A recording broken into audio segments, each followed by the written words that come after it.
Amanda Waller kembali beraksi dan kali ini dia mencari cara untuk mengirim dirinya sendiri ke dunia lain dengan sengaja. Saat portal dibuka, para ilmuwan memperingatkannya bahwa tingkat energi terlalu rendah untuk mempertahankannya. Tetapi dia tidak peduli dan menyuruh mereka untuk meningkatkan pasokan daya. Para ilmuwan masih khawatir tentang apa yang akan terjadi jika mereka memberikan terlalu banyak tekanan padanya. Tetapi bagi Amanda, gadis yang mereka gunakan untuk membuka portal tidak lebih dari alat untuk mencapai tujuannya. Joker dan Harley mendengar tentang kesempatan Iskai tanpa ruk itu dan mereka langsung menuju ke sana. Bayangkan kekacauan yang bisa mereka sebabkan jika mereka mendapatkan semacam kemampuan rusak. Tetapi sebelum mereka sampai di sana, Harley menarik rem tangan dan mengatakan kepada Joker bahwa mereka harus berhenti sebentar untuk minum-minum karena selalu lebih baik berpetualang sambil mabuk. Harley masuk ke bar tetapi suasananya jauh lebih sepi daripada yang diingatnya, bahkan setelah dia melemparkan sejumlah uang curian. Dia segera tahu ada yang tidak beres, jadi dia mendekati bar dan bertanya di mana Keiichi dan bartender mengatakan Keiichi sedang keluar karena flu. Namun Keiichi tidak ada, jadi Harley tahu ini pasti jebakan. Pertarungan pun pecah, dan Harley memberitahu Joker untuk tidak masuk karena tidak aman. Sementara itu, portal Amanda mulai tidak terkendali, tetapi dia terus menyuruh operator untuk meningkatkan keluaran daya. Saat perkelahian Harley di bar masih berlangsung, Joker memutar mobil dan menabrak bangunan untuk mengeluarkannya dari sana. Tetapi pertahanan militer Amanda muncul dan menembakkan rudal ke arahnya, jadi dia terpaksa mundur. Mungkin gila, tetapi keterampilan mengemudinya tidak main-main. Harley akhirnya berhasil melarikan diri dari bar dan naik ke atap bar terdekat. Tapi pada akhirnya Keiichi masih ada di bar.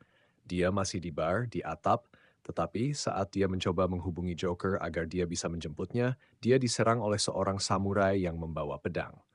Penyerang melompat turun untuk menghabisi Harley, dan awalnya Harley bisa bertahan dengan tongkat baseball, tetapi kemudian dia dilucuti. Jadi, dia sekarang terpaksa hanya menghindari serangan pedang samurai itu.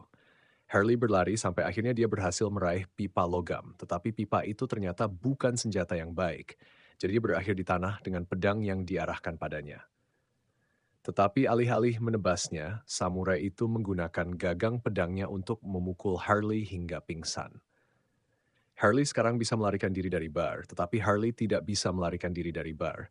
Jadi dia ditangkap, tetapi para tentara tidak bisa menangkap Joker dan Harley senang mendengarnya. Dia bersumpah untuk keluar dari sini dan kembali ke Joker suatu hari nanti. Tetapi itu tidak akan terjadi hari ini karena dia pingsan lagi. Sementara itu, portal Amanda mencapai tingkat kritis dan setelah ledakan, portal itu resmi terbuka. Dan setelah mencapai tujuannya, hal pertama yang dilakukan Amanda adalah membunuh seluruh tim ilmuwan. 6 bulan kemudian, Amanda berada di sebuah pangkalan terpencil untuk mengumpulkan sukarelawan yang tidak mau untuk rencananya ke dunia lain. Itu adalah fasilitas yang menampung para penjahat super yang telah ditangkap selama bertahun-tahun. Itu adalah fasilitas yang menampung para penjahat super yang telah ditangkap selama bertahun-tahun. Dan kepala penjara, Wade, mencoba membujuk Amanda untuk tidak menggunakan penjahat super untuk rencananya, karena tidak ada yang tahu apa yang mungkin terjadi jika sesuatu salah. Namun Amanda langsung menutup mulut kepala penjara dengan memberitahu bahwa dia memiliki log obrolan Discord-nya.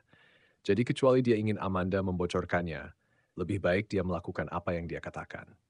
Wade mengalah dan membuka sel tempat Harley ditahan, dan ini pasti di Norwegia atau semacamnya karena bagaimana dia bisa diizinkan memiliki pizza dan televisi di selnya. Amanda mematikan televisi dan menyuruh Harley keluar karena dia punya tugas untuknya. Dan meskipun Harley tidak ingin pergi, dia harus pergi ke sel kepala penjara. Kepala penjara mengatakan bahwa jika dia tidak ingin pergi, senjata yang diarahkan padanya cukup meyakinkan, jadi dia mulai berjalan keluar. Tetapi sebelum dia pergi, kepala penjara menghentikannya dan menyebutkan bahwa dia memiliki kesepakatan dengannya bahwa jika dia memberinya semua barang yang dia inginkan, maka dia akan memberinya gluk gluk smedidibu. Tetapi Harley hanya menendangnya di selangkangannya dan mengatakan bahwa dia hanya akan melakukan itu untuk Joker. Harley kemudian ditembak dengan taser dan dibawa keluar dari sel, dan saat kepala penjara meratapi kesakitan, Amanda menghampirinya dan mengatakan bahwa Dia harus cepat-cepat karena dia memiliki lebih banyak tahanan yang ingin dibebaskannya. Kepala penjara memanggilnya gila karena ingin menggunakan penjahat berbahaya untuk misinya, tetapi dia tidak ingin melakukannya. Dia hanya ingin keluar dari penjara. Setelah Amanda selesai, Harley serta beberapa tahanan lainnya dikirim melalui portal, dan akhirnya Harley terbangun dengan tangan terborgol di bangku. Pria di sebelahnya bertanya apakah dia akhirnya terbangun, dan Harley kesal karena dia berharap mendengar suara Joker sebagai gantinya. Pria itu sekarang mengeluh karena terjebak dengan gadis gila di timnya, tetapi pria di seberangnya mengatakan bahwa itu bukan cara untuk berbicara kepada seorang wanita. Dia pikir mereka sudah tahu siapa dia, tetapi sementara Harley menganggapnya cukup tampan, dia belum pernah mendengar tentang dia sebelumnya. Dia ternyata seorang bintang film atau semacamnya, tetapi dia kesal karena dia bukan bintang-bintang film, dan itulah sebabnya dia ada di sini. Di sampingnya adalah pria yang memakai karung kentang di kepalanya, dan ketika mereka bertanya tentang karung itu, dia hanya mengatakan bahwa dia memakainya untuk menyembunyikan wajah jeleknya karena dia sedang dalam misi untuk perdamaian. Sekarang semua orang di tim sudah saling mengenal.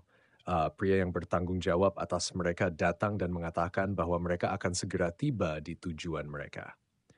Dia kemudian memutar pesan dari Amanda yang mengatakan bahwa 5 dari mereka bersama dengan agennya ditugaskan untuk mendirikan dan melindungi serangkaian basis yang akan menjadi kerangka kerja untuk penelitian dan akuisisi sumber daya dari wilayah yang belum dipetakan.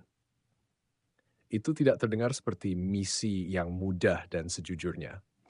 Mereka mulai mempertanyakan mengapa mereka harus mendengarkan Amanda sejak awal. Jadi dia menjelaskan bahwa dia telah menanam bom di leher mereka. Jadi jika mereka tidak mematuhi perintahnya, mencoba melarikan diri atau bahkan membuatnya marah, dia bisa membuat kepala mereka meledak kapan saja. Bahkan di bawah ancaman ledakan Laitaka, Deadshot masih tidak melihat alasan untuk mendengarkan Amanda. Jadi dia menyebutkan bahwa dia tahu dia memiliki seorang putri dan dia bisa dengan mudah mengejarnya sebagai gantinya. Deadshot sangat marah dan bersumpah akan membuat Amanda membayar jika dia menyentuh putrinya. Tetapi Amanda mengatakan tidak perlu melakukannya selama dia menjalankan tugasnya di pos depan. Deadshot kemudian menyuruh Amanda kembali ke pos depan. Setelah semuanya jelas tentang misi tersebut, agen memberi tahu mereka bahwa perlengkapan mereka ada di peti di bagian belakang pesawat. Jadi dia akan melepaskan borgol mereka agar mereka bisa berganti pakaian. Tapi sebelum itu, Harley menyebutkan bahwa seharusnya ada 5 orang di tim mereka. Jadi mereka bertanya di mana orang terakhir. Agen tersebut hendak menjawab, tetapi kemudian pesawat mulai bergetar karena para pilot telah terbunuh entah bagaimana. Mereka akhirnya mendarat darurat-darurat di tengah pertempuran fantasi, dan para ksatria tidak tahu apa yang sedang terjadi, jadi mereka memutuskan untuk menyelidiki.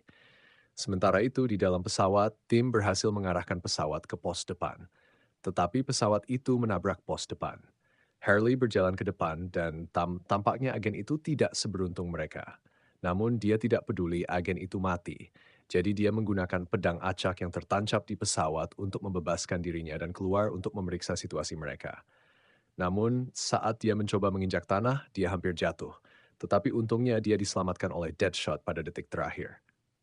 Saat yang lain membebaskan diri, Pretty Boy mencoba membuka pintu di sisi lain pesawat, tetapi tampaknya pintu itu macet, jadi dia mengubah tangannya dan menghancurkan pintu tersebut. Mereka semua terkejut bahwa Pretty Boy sebenarnya seorang metahuman, tetapi itu menjelaskan mengapa dia memiliki perangkat penahanan khusus. Saat mereka keluar, mereka terkejut dengan dunia yang mereka temukan, jadi mereka mulai mempertanyakan apakah ini benar-benar nyata. Mereka bertanya kepada Potato Sack Guy apakah dia tahu apa yang sedang terjadi karena dia tampaknya percaya ini adalah misi perdamaian, tetapi dia juga tidak tahu apa-apa. Saat itu, mereka melihat seorang ksatria dibunuh oleh sekelompok Orsi di dekatnya, dan karena mereka juga manusia, para Orsi menyerang mereka juga. Harley tidak mengerti apa yang dikatakan Orsi, jadi Pretty Boy mencoba menjelaskan kepada mereka bahwa mereka adalah orang luar dan tidak terlibat dalam perang yang sedang mereka lawan. Tetapi Ors juga tidak mengerti dia dan segera mencoba membunuhnya. Niat membunuh dan bau busuk yang datang dari Orse memberitahu mereka bahwa ini semua nyata. Yang lain masih tidak percaya, tetapi Harley sangat senang karena ini adalah petualangan yang selalu dia inginkan. Saat itu, King Shark keluar dari belakang helikopter dan mulai melahap orc seperti tidak ada hari esok. Sementara itu, Harley mulai mengalahkan sebanyak mungkin orcs. Potato Sack Guy juga menghancurkan Orsi, dan dengan obsesinya terhadap perdamaian, kita mengetahui bahwa dia sebenarnya disebut Peacemaker. Pretty Boy tidak ingin berurusan dengan Ors yang bau, jadi dia mencoba melarikan diri, tetapi begitu jelas bahwa dia tidak bisa melarikan diri, dia berubah untuk melawan mereka, dan kita mengetahui bahwa dia disebut Clayface. Di tengah semua kekacauan, Deadshot berhasil mendapatkan perlengkapannya, jadi dia mulai menembaki orc satu persatu. Namun jumlah mereka terlalu banyak, jadi dia memutuskan akan lebih baik jika menargetkan pemimpin mereka langsung. Deadshot mencoba membidik, tetapi beberapa penjaga pemimpin itu menghalangi jalannya, jadi dia memutuskan untuk membunuh mereka semua. Para orcs juga, jadi dia harus berimprovisasi dan melompat ke udara agar bisa mendapatkan bidikan yang jelas. Dan begitu pemimpin itu ada dalam bidikannya, dia menembaknya tepat antara kedua matanya. Dengan bos mereka mati, semua orcs ketakutan dan lari. Setelah pertarungan usai, tentara malam akhirnya tiba untuk mencari tahu apa yang terjadi, dan begitu Clayface melihat mereka, dia tahu persis apa yang terjadi.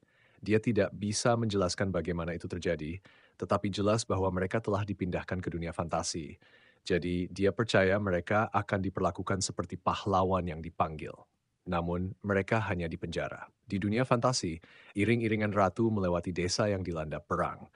Dan sementara para penduduk desa memohon bantuan karena mereka kelaparan, jelas dia tidak peduli pada mereka. Di kastil, para pejabat kerajaan sibuk menonton rekaman pertempuran dengan para orcs, dan mereka semua yakin bahwa kesuksesan mereka semata-mata karena ratu meluangkan waktu untuk muncul di medan perang dan bertindak sebagai pemandu sorak. Beberapa orang lain yang lebih masuk akal dalam pertemuan tersebut menyebutkan bagaimana ratu tidak melakukan apa-apa untuk membantu. Dan faktanya, masih ada ribuan warga yang kelaparan setiap hari. Namun, yang lain tidak melihat mengapa mereka harus peduli dengan apa yang terjadi pada petani kotor yang tidak mampu membeli kuda Bugatti terbaru. Saat itu, Ratu memanggil semua orang untuk diam. Karena meskipun pertempuran dimenangkan, dia tidak menganggap ini sebagai kemenangan sama sekali, tidak sampai setiap orsi di dunia ini dimusnahkan. Ksatria yang masuk akal kemudian angkat bicara dan bertanya kepada ratu apa yang dia rencanakan untuk dilakukan dengan orang-orang aneh yang mereka temukan. Mereka memainkan peran besar dalam membalikan keadaan yang menguntungkan kerajaan, tetapi dia mengabaikan hal itu dan menyuruh ksatria itu melupakan mereka dan mulai merencanakan pertempuran berikutnya. Ksatria itu mencoba berdebat bahwa mereka mungkin aset yang berguna dalam perang, tetapi ratu tidak mau mendengarkan dan menyebutnya pengecut karena mencoba menggunakan bantuan luar untuk berperang. Ratu memanggil pertemuan itu untuk ditutup, tetapi sebelum dia bangkit untuk pergi, Putri Fayon meminta izin untuk berbicara. Dia percaya orang-orang aneh itu mungkin penyelamat mereka semua. Setelah semua ini, Estad Hates, tetapi Ratu menyuruhnya diam karena dia sudah mengatakan mereka tidak akan menggunakan bantuan luar. Dengan itu, pertemuan ditutup, tetapi putri itu masih tidak bisa menerima situasi kerajaan di bawah pemerintahan ibunya. Anak-anak di luar sana berkelahi untuk sepotong roti, sementara dia mendapat makanan bintang 5 setiap hari. Dia memilih untuk tidak makan makanannya sebagai protes diam-diam, tetapi kemudian Ksatria, Cecil, masuk ke kamarnya dan mengingatkannya bahwa membuat dirinya kelaparan tidak akan membantu orang-orang yang kelaparan di luar sana tidak peduli berapa kali dia melakukannya. Cecil mungkin memiliki penilaian buruk dalam hal gaya rambut, tetapi Fayon memahami bahwa dia benar, namun dia tidak memanggilnya untuk memberi ceramah. Dia memanggilnya karena dia memiliki permintaan yang ingin dia sampaikan padanya. Setelah mereka dibawa ke penjara, Harley terbangun dan menemukan mereka semua ditempatkan di dalam penjara, tetapi Cecil tidak ingin menjadi beban bagi raja. Dia frustrasi karena mereka adalah satu-satunya alasan pertempuran terakhir dimenangkan. Jadi, secara logis, mereka seharusnya mendapatkan perlakuan yang lebih baik dari ini. Namun, dia masih berpikir dia bisa membuat ini berhasil. Saat ini, masalah terbesar mereka adalah mereka berjalan dengan waktu yang terbatas, karena menurut apa yang dikatakan Amanda, jika mereka tidak berada dekat dengan pemancar selama lebih dari 2 jam, sekarang sudah 12 jam sejak mereka ditangkap, artinya mereka memiliki waktu 60 jam lagi untuk kembali ke sana.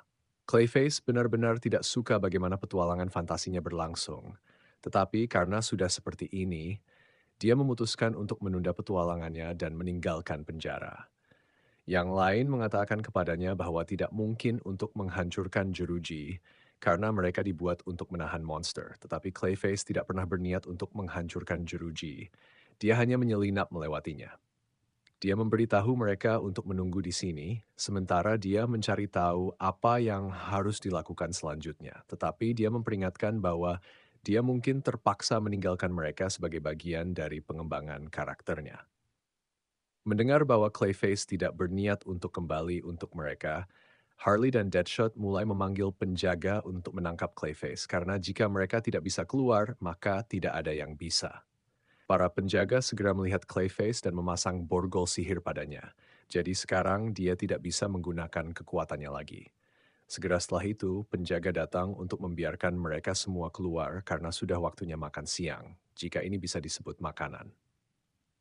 Saat mereka di meja makan, Deadshot bertanya kepada Clayface apakah dia bersedia membantu mereka melarikan diri sekarang. Tetapi dia menjawab bahwa dia tidak bisa melarikan diri lagi.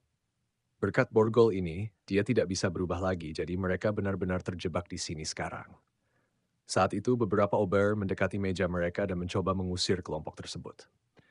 Meskipun Deadshot tidak mengerti bahasa mereka, dia sudah cukup sering di penjara untuk tahu apa yang mereka coba lakukan dan dia tidak akan membiarkan mereka menang. Namun sebelum Deadshot bisa memulai perkelahian, Clayface menyuruhnya menunggu sebentar karena menyebabkan keributan bukan ide bagus ketika kamu adalah orang baru. Mereka bisa menyelesaikan ini dengan lebih mudah jika King Shark datang bersama mereka karena dia yang terkuat di antara mereka, tetapi dia masih tidur di sel. Jadi, untuk menghindari konfrontasi sementara, dia tidak bisa menggunakan kekuatannya. Clayface mencoba meredakan situasi, tetapi para Ober tidak mengerti apa yang dia katakan dan malah memukulnya ke seberang ruangan. Setelah ini, semua taruhan dibatalkan, jadi The Deadshot membalik meja dan semua orang mulai berkelahi. Meskipun melawan Ober, tim ini jauh lebih mampu dalam pertarungan, jadi Harley naik ke atas ogre utama dan mulai memukulnya dengan mangkuk, sementara Peacemaker mengalahkan dua ogre lainnya. Pada saat penjaga dipanggil, tim telah mengalahkan semua ogre dan menikmati kemenangan mereka. Tetapi ini adalah penjara, jadi para penjaga mengeluarkan tongkat hukuman dan menempelkan mereka semua ke tanah. Setelah itu mereka mengirim semua orang ke sel isolasi karena menyebabkan keributan. Begitu di dalam, mereka menemukan bahwa mereka tidak sendirian karena ada manusia lain di sana, dan dia mengatakan namanya Rick Flag. Dia dikirim ke sini dalam misi oleh Amanda, tetapi karena tim ini juga dikirim ke sini, tampaknya Amanda mengirim bantuan setelah semua. Tim bingung, jadi Rick menawarkan untuk menjelaskan apa yang sedang terjadi dan memberitahu mereka bahwa mereka bukan tim pertama yang dikirim ke sini. Rick adalah pemimpin dari satuan tugas yang tujuannya adalah membuat kontak pertama dengan orang-orang di dunia ini melalui portal yang dibuka Amanda. Tetapi Deadshot tidak mengerti mengapa mereka repot-repot pergi ke dunia lain. Namun, dia kemudian ingat bahwa Amanda bekerja untuk Amerika Serikat, dan di mana ada minyak, Amerika Serikat akan selalu ada untuk mengklaimnya. Jadi pada dasarnya, tim asli gagal. Jadi Amanda mengirim sekelompok penjahat karena tidak ada yang peduli jika mereka mati. Mereka masih tidak punya pilihan selain menyelesaikan misi tersebut. Jadi Peacemaker bertanya kepada Rick apakah dia tahu di mana pemancar untuk bom di leher mereka berada. Mereka perlu sampai ke sana agar tidak berakhir mati. Tetapi karena helikopter sudah hancur, mereka harus mengasumsikan bahwa pemancar itu berada di dekat gerbang yang membawa mereka ke sini. Rick menawarkan untuk menunjukkan jalan kembali, asalkan mereka membantunya melarikan diri juga. Dan meskipun yang lain tidak suka dengan Rick, mereka tidak punya banyak pilihan jika ingin tetap hidup. Tepat pada saat itu, mereka mendengar suara perut yang keroncongan, dan ternyata itu adalah King Shark yang baru saja bangun dari tidurnya. Dia mengatakan bahwa dia lapar, jadi dia bersiap-siap untuk memakan yang lain. Tetapi pada saat terakhir, mereka berhasil meyakinkan bahwa ada banyak makanan lezat di balik pintu. Jadi dia hanya perlu mendobrak pintu itu. Shark menyukai ide makanan lezat, jadi dia mencoba yang terbaik untuk mendobrak pintu, tetapi ini menarik perhatian para penjaga. Saat Shark akhirnya berhasil mendobrak pintu, penjaga mencoba menggunakan tongkat untuk menundukkannya. Tetapi Deadshot mengalihkan perhatiannya sementara Harley mencuri tongkatnya dan memukulnya dari belakang, membuatnya terlempar ke atap. Harley terkejut dengan seberapa besar kekuatan yang dihasilkan tongkat itu, tetapi tongkat itu hancur setelah satu kali digunakan, jadi tidak berguna lagi. Setelah penjaga itu tak sadarkan diri, Clayface berjalan ke tubuhnya dan melepaskan belenggu di pergelangan tangannya. Dia sekarang bisa menggunakan kekuatannya lagi. Dan hal pertama yang dia lakukan adalah membebaskan semua monster lain yang terperangkap di sini, sehingga mereka bisa membuat kekacauan. Dengan semua kekacauan yang terjadi, mereka berhasil mengalahkan semua penjaga dengan bantuan para monster dan menghancurkan penjara sepenuhnya. Sementara itu, Cecil sedang menuju penjara atas permintaan sang putri, karena dia percaya bahwa meminta bantuan orang-orang aneh itu akan menjadi cara terbaik untuk mengakhiri perang dan mengembalikan kehidupan rakyatnya menjadi normal. Cecil tidak setuju dengan pilihannya, tetapi dia tetap memilih untuk memenuhi permintaan sang putri. Namun, saat dia mendekati penjara, dia menemukan bahwa penjara itu telah sepenuhnya diambil alih. Sementara itu, di atap, tim dan para monster semuanya bergaul dengan sangat baik setelah mereka membantu semua orang melarikan diri. Jadi ketika mereka melihat kereta Cecil mendekat, mereka semua bercanda bahwa kerajaan membutuhkan lebih banyak dari itu jika mereka ingin merebut kembali penjara tersebut.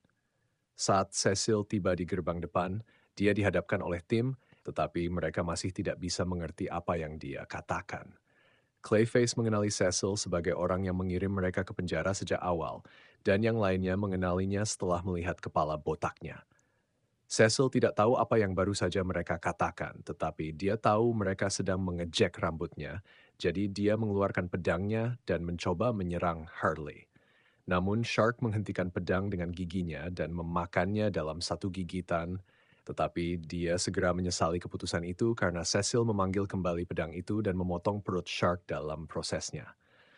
Untungnya Shark mulai bersinar dan luka di perutnya sembuh dengan sendirinya, tetapi mereka masih belum menemukan resolusi damai. Rick keluar dan menyuruh semua orang tenang sebelum mereka melakukan sesuatu yang akan mereka sali, dan dia meminta Shark untuk menghindari makan senjata lagi, karena itu tidak baik untuknya.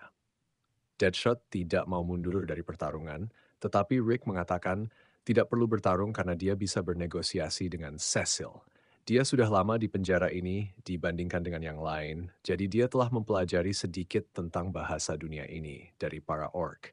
Cecil jelas mengerti apa yang Rick katakan, tetapi setiap kalimat yang dia ucapkan penuh dengan hinaan, jadi Cecil tidak mau bekerja sama. Dia hampir menyerang mereka ketika dia ingat bahwa sang putri secara pribadi memintanya untuk meminta bantuan mereka.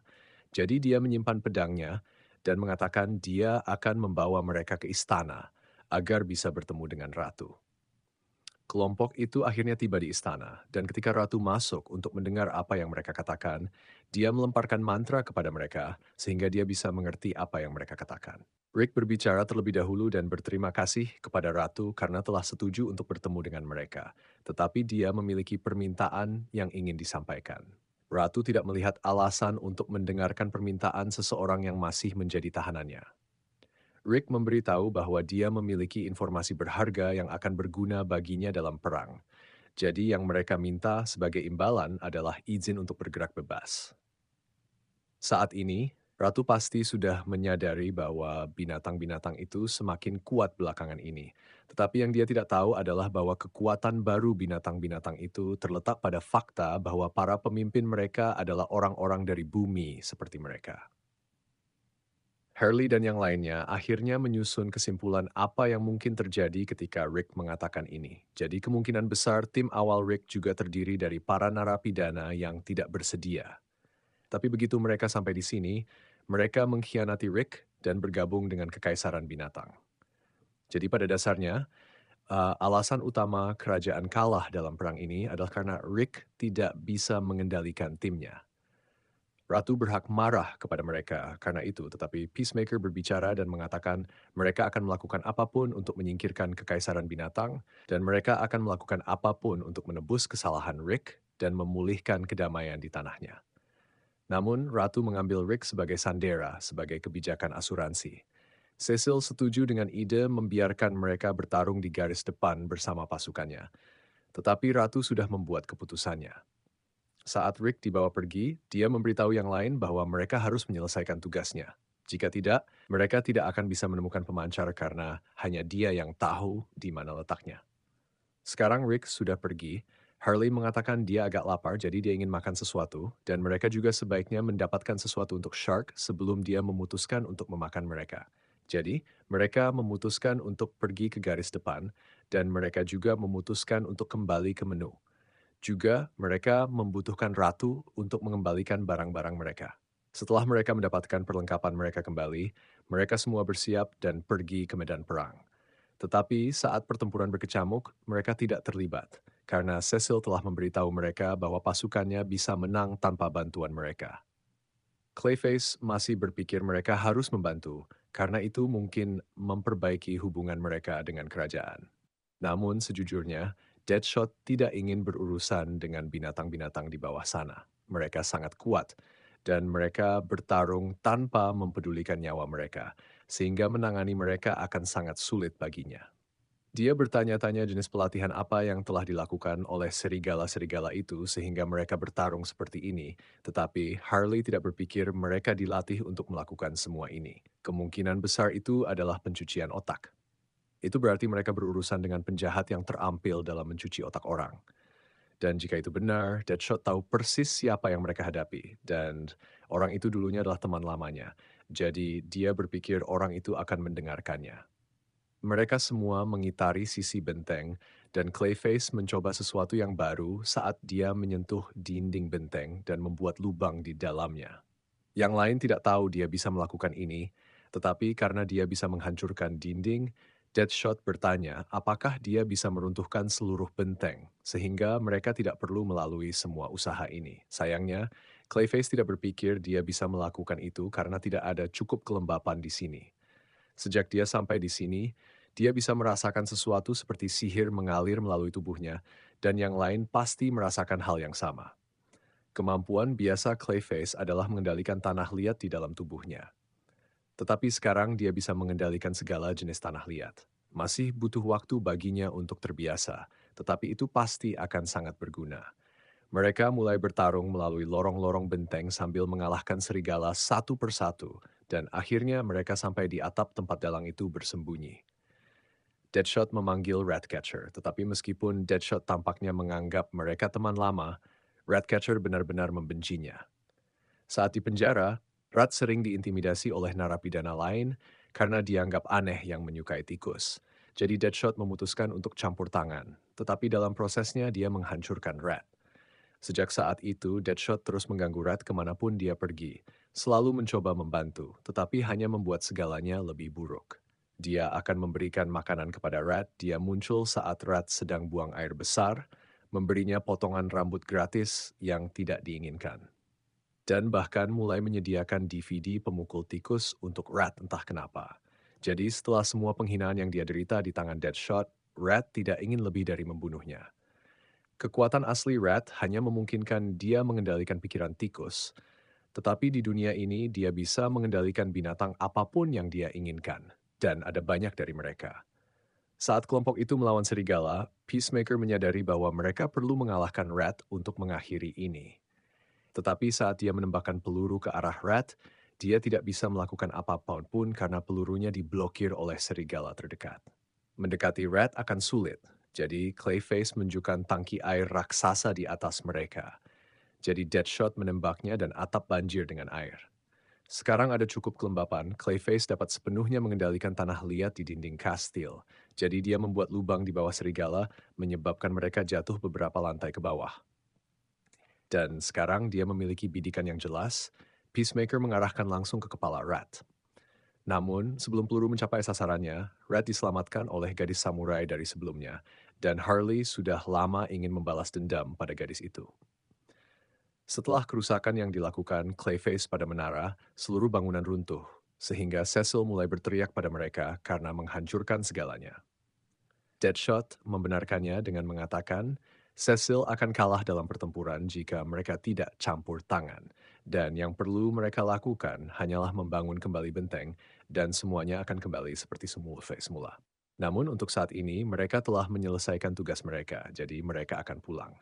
Sementara itu di kastil, sang ratu dan kabinetnya sedang mengamati pertempuran yang berlangsung dan mereka semua senang dengan hasilnya, terutama Fion yang masih sangat tertarik pada Harley. Pada saat yang sama, samurai tersebut membawa Rat ke sebuah gua terpencil dan mengingatkan bahwa dia tidak menyelamatkannya karena kebaikan hati. Kaisar mereka membenci ketidakmampuan Fight, jadi jika dia gagal lagi, tidak akan ada kesempatan berikutnya. Rat sangat menyadari hal ini, jadi dia tidak berniat untuk gagal dalam misi berikutnya. Setelah berhasil merebut kembali si Saben, tim tersebut kembali ke kastil untuk menerima hadiah mereka.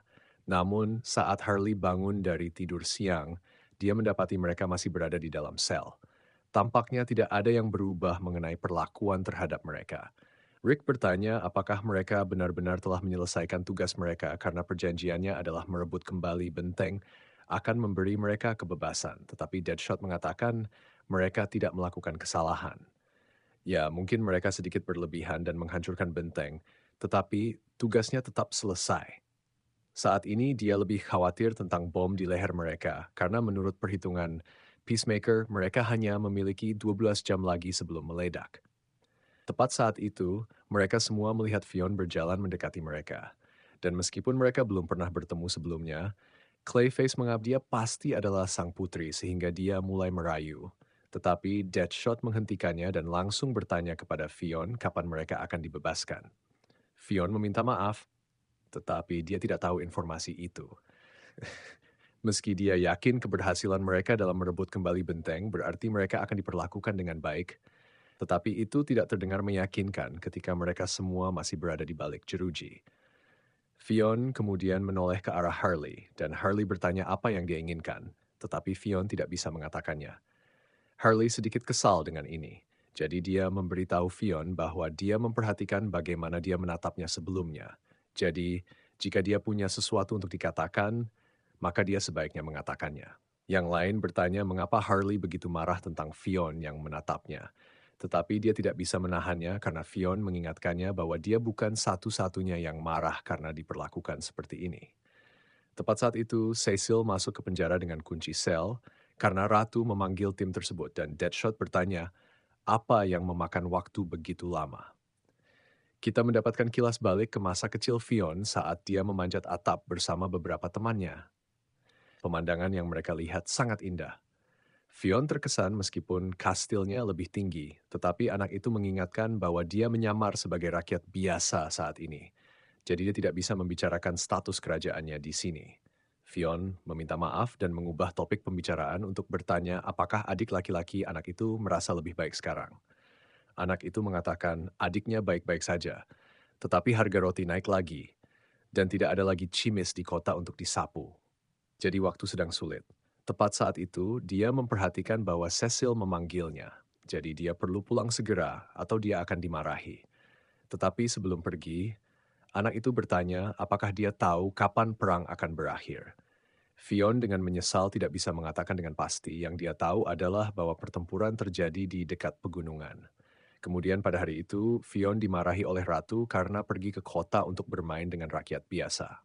Fion menatap tajam ke arah Cecil yang pada saat itu memiliki potongan rambut yang rapi, tetapi sang ratu memberitahunya bahwa bukan Cecil yang mengadukan dia, melainkan beberapa penjaga kota yang mengenalinya. Sang ratu mengingatkan Fion bahwa sebagai anggota kerajaan, dia memiliki tugas yang berbeda dari para rakyat biasa. Tetapi sebelum pergi, Fion bertanya apa sebenarnya tugas anggota kerajaan itu. Sang ratu menjawab bahwa tugas anggota kerajaan adalah mengakhiri perang. Sayangnya, sang ratu tidak berhasil mengakhiri perang tersebut, yang pada akhirnya menyebabkan kematian semua teman Fion karena mereka terjebak kekerasan tersebut. Kembali ke masa sekarang, Cecil memanggil Fion untuk memberitahunya bahwa pertemuan Dewan Perang akan segera dimulai. Fion meminta maaf dan bersiap untuk menghadirinya. Tetapi Cecil mengingatkan bahwa tidak ada kewajiban baginya untuk hadir di sana. Fion tahu hal itu, tetapi ini adalah sesuatu yang ingin dia lakukan agar dia bisa berperan dalam menghentikan perang ini. Dalam pertemuan tersebut, Dewan ditunjukkan rekaman ratusan prajurit binatang kekaisaran yang sedang bergerak untuk menyerang. Mereka semua mulai panik melihat hal ini, tetapi sang ratu meminta semua orang tetap tenang dan meminta laporan terbaru. Saat ini, tentara kekaisaran sedang bergerak menuju kastil. Untungnya mereka bergerak dengan lambat, tetapi dengan jumlah mereka yang besar, penjaga yang ditempatkan di hutan tidak akan cukup untuk menangani mereka. Jadi, jika tidak ada yang dilakukan untuk mengubah situasi, pasukan kekaisaran akan bisa menyeberangi jembatan menuju kerajaan dalam waktu kurang dari 2 hari. Itu akan menjadi hasil yang mengerikan. Tetapi saat semua orang panik, Harley angkat bicara dan bertanya mengapa mereka masih dalam belenggu, padahal perjanjiannya adalah mereka akan dibebaskan setelah merebut kembali benteng tersebut. Sang ratu mengatakan bahwa mereka tidak memenuhi kesepakatan karena mereka menghancurkan seluruh benteng, padahal seharusnya merebutnya kembali untuknya. Tapi dia akan melupakan itu untuk saat ini. Sebaliknya, dia meminta Rick untuk bangun karena dia telah menyebutkan memiliki informasi yang berguna tentang perwira senior kekaisaran. Jadi dia ingin tahu siapa yang memimpin tentara dan bagaimana mereka bisa mengendalikan sejumlah besar pasukan. Namun sebelum Rick memberikan informasi tersebut, dia meminta untuk diberitahu bagaimana perang ini dimulai agar dia bisa lebih memahami situasinya. Sang ratu meminta Cecil untuk menjelaskan. Kerajaan berperang dengan tentara kekaisaran selama beberapa dekade sekarang, tetapi intensitas perang semakin meningkat selama 6 bulan terakhir. Faktor utama dalam perubahan ini adalah kenyataan bahwa para elf dan manusia binatang mengkhianati kerajaan untuk berpihak pada kekaisaran. Rick terkejut mendengar ini dan pada kenyataannya manusia binatang yang mereka lawan saat mencoba merebut kembali benteng awalnya adalah warga kerajaan. Peacemaker menyebut mereka sebagai pengkhianat karena meninggalkan kerajaan mereka. Tetapi Clayface berpikir mereka mungkin hanya muak dengan perlakuan yang mereka terima. Rick memberitahu Ratu bahwa dia cukup yakin orang yang menyebabkan manusia binatang itu mengkhianatinya adalah Ratcatcher. Dia memiliki kekuatan untuk berkomunikasi dengan Ratcatcher, dan kekuatannya untuk membawa tikus kembali ke bumi, tetapi mungkin datang ke dunia ini memberinya kemampuan untuk berkomunikasi dengan binatang juga dan memaksa kehendaknya pada mereka. Ratu bertanya apakah mereka memiliki saran bagaimana menangkapnya, tetapi mereka sebenarnya tidak memiliki ide bagus. Dan sekarang, Deadshot bertanya-tanya mengapa Rick tidak bisa meledakkan kepala Ratcatcher dan penjahat lainnya ketika mereka memberontak, mengingat Amanda pasti telah menanamkan bom di leher mereka juga. Rick tidak tahu bagaimana hal itu terjadi, tetapi sebelum dia menyadari apa yang terjadi, bom di leher mereka telah dinonaktifkan. Mungkin itulah mengapa Amanda mengatur bom tim saat ini untuk meledak dengan timer. Karena tim tidak dapat memberikan wawasan yang berguna, Ratu hampir mengirim mereka kembali ke penjara. Tetapi pada saat itu, Harley tiba-tiba ingat sesuatu yang Joker katakan padanya tentang memburu tikus. Dia menyampaikan rencana itu kepada semua orang, dan mereka pikir itu adalah ide bagus. Tetapi satu-satunya masalah adalah itu akan membutuhkan mereka tidak hanya menghentikan pasukan tikus, tetapi juga memaksa Ratcatcher ke garis depan agar mereka dapat menyerangnya, dan mereka tidak memiliki cukup orang untuk itu. Rick berbalik kepada Ratu dan bertanya apakah dia bersedia meminjamkan beberapa prajuritnya untuk keberhasilan misi ini, dan setelah itu selesai, Rick meminta mereka dibebaskan. Anggota dewan mulai menghina Rick karena berani berpikir mereka bisa meminjamkan beberapa prajuritnya. Tetapi Fiona angkat suara dan mengatakan dia pikir akan bermanfaat untuk mempercayai orang-orang ini demi kebaikan kerajaan. Namun, dia langsung ditolak ketika anggota dewan bertanya apakah dia bersedia bertanggung jawab jika Rick akhirnya membuat prajurit mereka tewas tanpa alasan yang jelas. Cecil menambahkan bahwa itu juga terlalu sembrono karena ksatria yang tersedia saat ini hanyalah mereka yang berada langsung di bawahnya. Bahkan, semua penyihirnya tidak akan cukup untuk rencana yang mereka pikirkan. Namun, Harley mengatakan mereka tidak memerlukan ksatria manusia sama sekali, karena dia tahu di mana mereka bisa menemukan banyak prajurit yang siap bertempur untuk misi itu. Beberapa saat kemudian, perkemahan didirikan di dekat benteng yang hancur ketika Harley melihat Ogre dan Orci dari penjara masuk. Dia mendekati Ogre untuk menyapanya, dan Ogre itu masih sangat menghormati Harley karena bisa mengalahkannya, jadi dia setuju untuk mengikuti perintahnya. Harley naik ke atas tong untuk menyampaikan kepada yang lain, dan dia memberitahu mereka semua bahwa jika mereka bekerja keras dalam pertempuran ini, mereka akan bebas dari penjara. Jika tidak, mereka akan dikirim kembali, sehingga mereka semua termotivasi. Semuanya tampak dalam kendali, jadi Cecil pergi dan membiarkan Harley menangani sisanya. Sementara itu, Rick memberi tugas pada Clayface, dan jelas dia tidak senang dengan itu, tetapi dia tetap pergi untuk menyelesaikan tugasnya. Ketika Clayface sedang melakukannya, Rick memarahi King Shark untuk menghentikan makanan mereka, dan Peacemaker hanya membersihkan senjatanya tanpa terlibat. Tepat saat itu, Cecil mendekati Rick untuk berbicara, dan dari yang dia ketahui tentang situasi ini, Rick adalah seorang prajurit, dan tim ini adalah sekelompok penjahat. Jadi dia bertanya apakah itu tidak mengganggunya untuk harus berjuang bersama penjahat yang sangat keji. Dan tentu saja itu mengganggunya. Dia tidak akan pernah memilih untuk berurusan dengan orang gila ini jika dia memiliki pilihan. Tetapi sebagai seorang prajurit, dia dipaksa untuk mengikuti perintah dari atasannya. Seperti yang mungkin terjadi, Clayface kembali setelah menyelesaikan tugasnya dan Rick berterima kasih padanya atas bantuan yang diberikannya. Struktur-struktur Clay bukanlah spesialisasinya, tetapi mereka akan cukup untuk tempuran. Sekarang saatnya bagi mereka untuk mendiskusikan rencana pertempuran mereka. Jadi, Rick menunjuk pada peta untuk menunjukkan di mana mereka berada dan rintangan-rintangan yang dibuat Clayface, serta rintangan-rintangan yang mereka hadapi. Mereka semua hanya sekelompok orang bersama dengan garis pertahanan Ogre dan Ksatria seharusnya cukup bagi mereka untuk menghentikan kemajuan tentara kekaisaran. Cecil melihat bahwa Deadshot tidak ada, jadi dia bertanya apa yang mungkin sedang dilakukannya pada saat seperti ini. Dan dia diberitahu bahwa Deadshot bersiap-siap di atas Up sebagai penembak jitu. Jadi dia memutuskan untuk membiarkannya melakukan tugasnya di sana. Pada saat yang sama, Clayface bertanya kepada Cecil apakah dia bisa menceritakan tentang Putri Fion.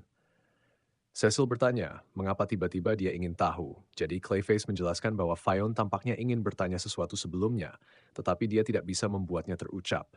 Jadi dia ingin tahu seperti apa sosoknya. Cecil menjelaskan bahwa Fion adalah gadis yang baik hati, dan tidak ada orang di istana yang peduli dengan rakyat kerajaan sebanyak dia.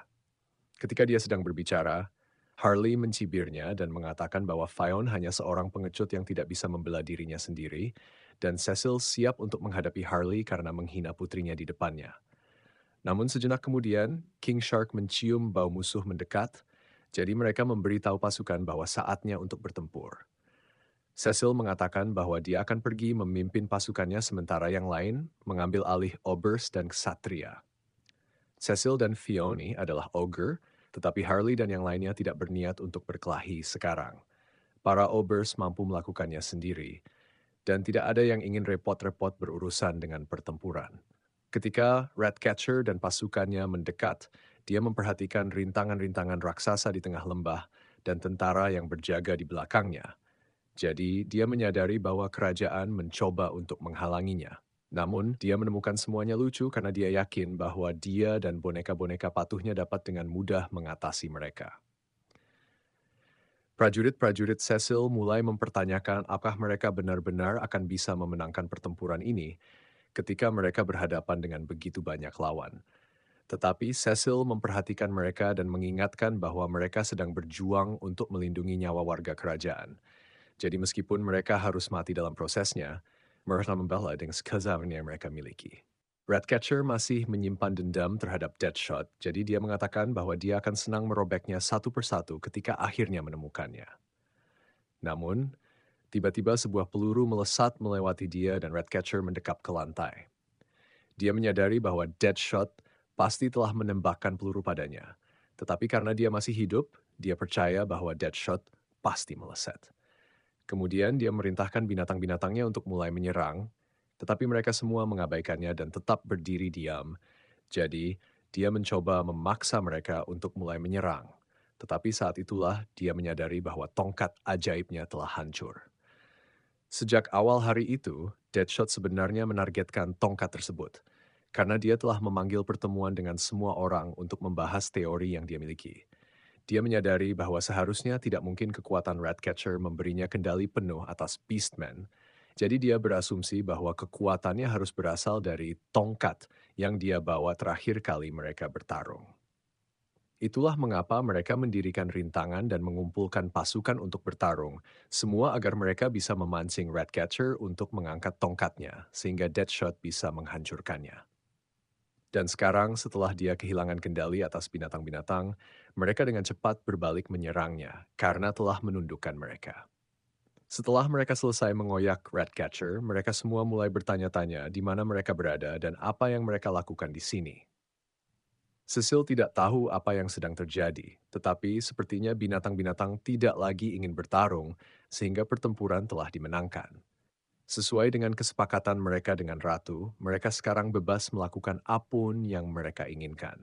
Jadi mereka semua pergi dikelilingi oleh orang-orang yang sudah mati. Rick membawa mereka ke gerbang dan mengatur ulang pengatur waktu bom mereka. Pada saat yang sama, Dewan Perang baru saja diberitahu tentang kemenangan tim, jadi semua orang senang. Kecuali Ratu yang terlihat campuran antara kaget, marah, dan kesakitan.